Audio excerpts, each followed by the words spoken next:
इस सुनहरी कहे जाने वाले दौर के दरमियान एक ऐसा दौर भी छुपा हुआ है जिसके बारे में लोग बात ही नहीं करते या फिर बात करना ही नहीं चाहते। चलिए इस छुपे हुए राज को भी आज मंजर आम पर लाने की कोशिश करते हैं। जहां सल्तनत अब्बासिया ने इस्लाम के लिए काफी ज्यादा खिदमत फराहम की, वहीं पर सल्तनत अब्बासिया ने इस्लाम के सरपरस्तों के साथ काफी ज्यादा जुल्म और ज्यादतियां, इवन उनको शहीद तक किया गया। शहीद होने वाले अफराद कौन थे और उनका ताल्लुक किस अजीम घराने, किस अजीम खानदान से था, आइए जानते हैं।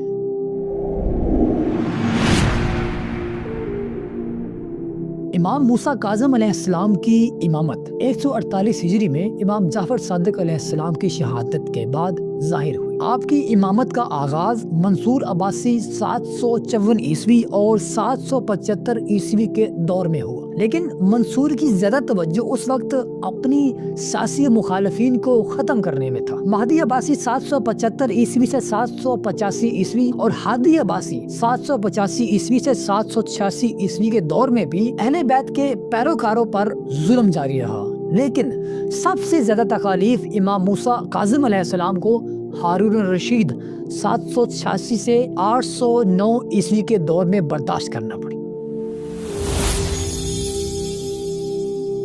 हारून रशीद के साथ इमाम मूसा काज़िम अलैहिस्सलाम के इख्तलाफात। हारून रशीद अपने इक़्तिदार को मुस्तहकम करने के लिए इमाम मूसा काज़िम अलैहिस्सलाम को एक बड़ा खतरा समझता था। इमाम मूसा काज़िम अलैहिस्सलाम का इल्मी मकाम, अवाम में मकबूलियत और इनकी इखलाकी कुव्वत खिलाफत अब्बासिया के लिए खतरे की अलामत बन चुकी थी। हारून रशीद को ये खदशा लाहक हुआ कि इमाम मूसा काज़िम अलैहिस्सलाम अवाम को अब्बासी हुकूमत के खिलाफ बगावत पर ना उकसा लें। इसीलिए हारून रशीद ने इमाम मूसा काज़िम अलैहिस्सलाम को गिरफ्तार करने का मंसूबा बनाया और 179 यानी 179 हिजरी में इमाम अलैहिस्सलाम को मदीने में गिरफ्तार करके बाद में बगदाद में मुंतकिल कर दिया गया। ये गिरफ्तारी उस वक्त अमल में आई जब इमाम मूसा काज़िम अलैहिस्सलाम मस्जिद नबवी में इबादत में मशगूल थे। हारून रशीद ने इमाम मूसा काज़िम अलैहिस्सलाम को बसरा और बगदाद की मुख्तलिफ जेलों में कैद रखा। इन जेलों में इमाम मूसा काज़िम अलैहिस्सलाम को सख्त तरीन अज़ियतें दी गई, लेकिन आपने सब्र और इस्तिकामत का मुजाहिरा किया और आपके सब्र और ज़ुहद की वजह से कैदियों और जेल के निगहबानों पर आपकी शख्सियत का बहुत गहरा असर पड़ा। इमाम अलैहिस्सलाम को पहले बसरा की जेल में कैद किया गया, जहां कैद खाने के दरोगा ईसा बिन जाफर ने आपके किरदार और ज़ुहद से मुतासिर होकर हारून रशीद को एक खत लिखा। उसमें लिखा कि मैं इस शख्स को कत्ल नहीं कर सकता क्योंकि ये इबादत गुजार है, ये एक नेक इंसान है। तब हारून रशीद ने इन्हें बगदाद मुंतकिल कर दिया, जहां आपको संदी बिन शाहक जैसे जालिम के सुपुर्द किया गया।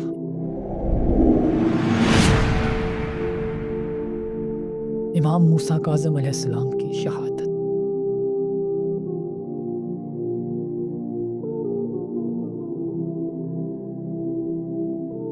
इमाम मूसा काज़िम अलैहिस्सलाम को 25 रजब 183 हिजरी यानी 799 ईस्वी को बगदाद की कैद में जहर देकर शहीद कर दिया गया। हारून रशीद ने अपने वजीर फजल बिन रबी और कैद खाने के दरोगा संदी बिन शाहद के जरिए जहर दिलवाया। इमाम अलैहिस्सलाम को खाने या फिर पानी में जहर दिया गया। जहर के असरात से आपकी हालत खराब होने लगी और चंद ही दिनों बाद आप अलैहिस्सलाम ने इसी कैद खाने में अपना इस दुनिया से ज़ाहिरी पर्दा फरमा। इमाम अलैहिस्सलाम की शहादत के बाद के हालात।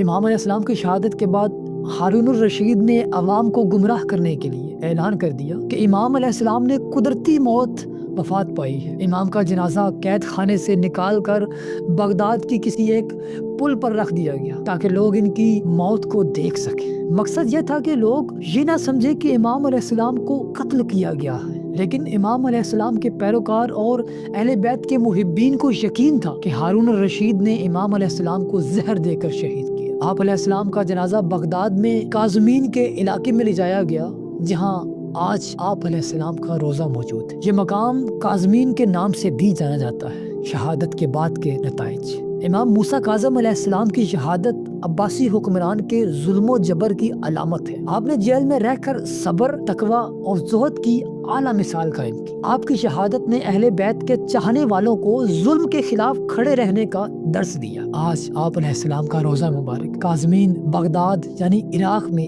زیارت گاہ خاص و عام ہے، جہاں دنیا بھر کے زائرین آ کر آپ کو خراج عقیدت پیش کرتے ہیں۔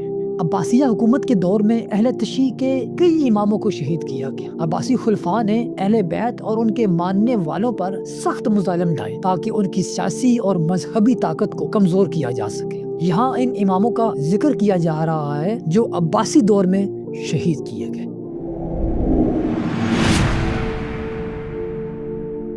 امام جعفر صادق علیہ السلام کی شہادت۔ اس وقت اس دور میں خلیفہ تھا منصور عباسی۔ امام جعفر صادق علیہ السلام کو زہر دے کر شہید کیا گیا تھا۔ منصور عباسی نے ان کی علمی اور فکری تحریک کو اپنے اقتدار کے لیے خطرہ سمجھا۔ امام جعفر صادق علیہ السلام نے فقہ جعفریہ کی بنیاد رکھی جو آج اہل تشیع کی فقہی نظام کا محور ہے۔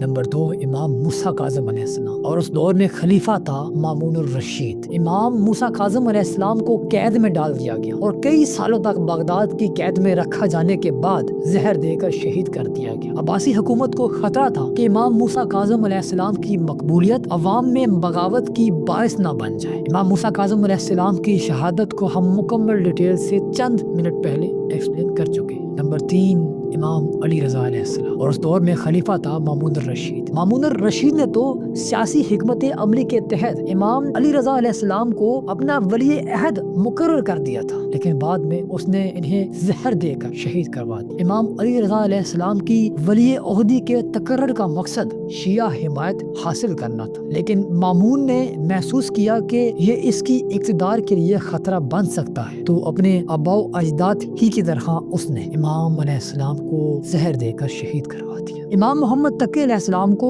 عباسی خلیفہ معتصم باللہ نے اپنی بھتیجی ام الفضل کے ذریعے زہر دلوایا۔ امام محمد تقی علیہ السلام جو اپنی کم عمری میں ہی امامت کے منصب پر فائز ہو گئے تھے، انہوں نے عباسی حکمرانوں کے لیے فکری چیلنجز پیدا کر دیے، جس کی وجہ سے عباسی خاندان نے امام علیہ السلام کو زہر دلوا دیا۔ امام علی نقی علیہ السلام، امام علی نقی علیہ السلام کی شہادت المتوکل، مستنصر اور معتصم باللہ کے دور خلافت میں ہوئی۔ امام علی نقی علیہ السلام کو عباسی خلیفہ معتصم باللہ کے حکم سے زہر دیا گیا، شہید کر دیا گیا۔ امام علی نقی علیہ السلام کو سامرہ میں قید رکھا گیا اور ان پر سخت پہرے لگائے گئے۔ ان کی مقبولیت اور علمی اثر و رسوخ نے عباسی حکومت کے لیے مسلسل خطرہ بنائے رکھا۔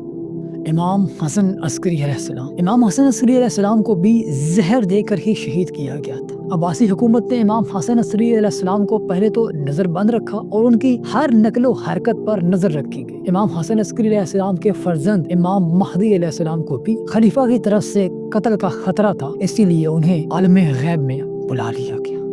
عباسی خلفاء نے اہل تشیع کے تمام اماموں کو شہید کرنے کا مقصد ان کی علمی، فکری اور سیاسی اثر و رسوخ کو کمزور کرنا تھا۔ یہ امام عوام میں عزت و مقام رکھتے تھے اور عباسی حکمرانوں کو خوف تھا کہ کہیں لوگ ان کے خلاف بغاوت نہ کر دیں۔ ان اماموں کی شہادت نے شیعہ عقائد اور تحریک کو مزید طاقتور بنایا، اور آج بھی یہ امام صرف اہل تشیع ہی نہیں بلکہ تمام مسلمانوں کے دلوں میں عظیم مقام رکھتے ہیں۔ عباسیہ سلطنت کو بنانے کے پیچھے ایک ظاہری مقصد تھا کہ ہم اہل بیت کو پروٹیکٹ کریں گے، لیکن سلطنت میں آنے کے بعد اس کا بالکل ہی اپوزٹ ہوا۔ عباسیہ سلطنت کو گولڈن پیریڈ اس لیے نہیں کہا جاتا کہ اس دور میں اسلام زیادہ پھیلا، بلکہ اس دور میں تو اسلام پر بہت زیادہ ظلم و ستم کیا گیا تھا۔ گولڈن ایج صرف اس لیے کہا جاتا ہے کہ اسلامی سلطنت پہلی دفعہ تجارت میں، فن و ثقافت میں اور لبرلزم میں اتنی زیادہ پھیلی۔